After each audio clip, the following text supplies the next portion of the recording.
দিদি, কি হলো? কিছু না, আমায় নদীর ধারে যেতে হবে। নদীর ধারে হঠাৎ?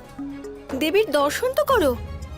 না মানে, আমার কলসে জল নেই তো, তুলসী তলায় ঢালতে হবে যে।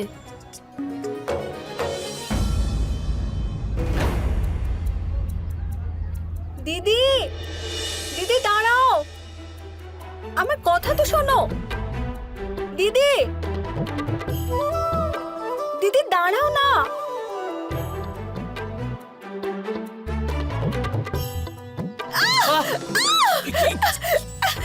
এ কি করলেন আপনি? আমি এই জল আমি অশ্বদের জন্য নিয়ে যাচ্ছিলাম। আমাকে দেখে কি অশ্ব মনে হচ্ছে?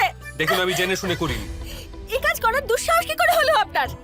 দিদি, দিদি দাঁড়াও।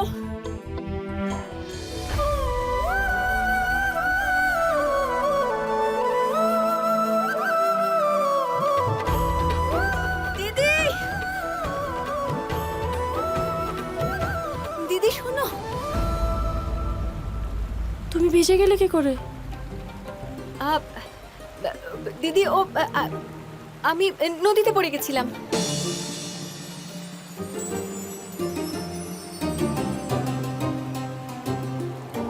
লঙ্কাপতি রাবণের আদেশ অনুযায়ী মিথিলায় এবার প্রলয় আসবে, আর তার মূল্য দেবেন অপমানকারী সমস্ত মিথিলাবাসী।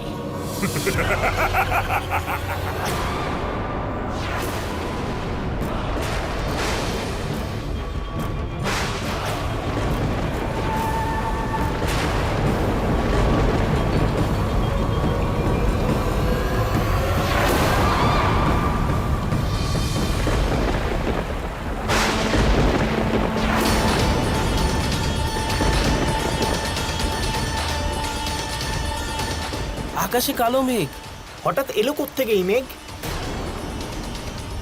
মনে হচ্ছে বর্ষা হবে। হ্যাঁ,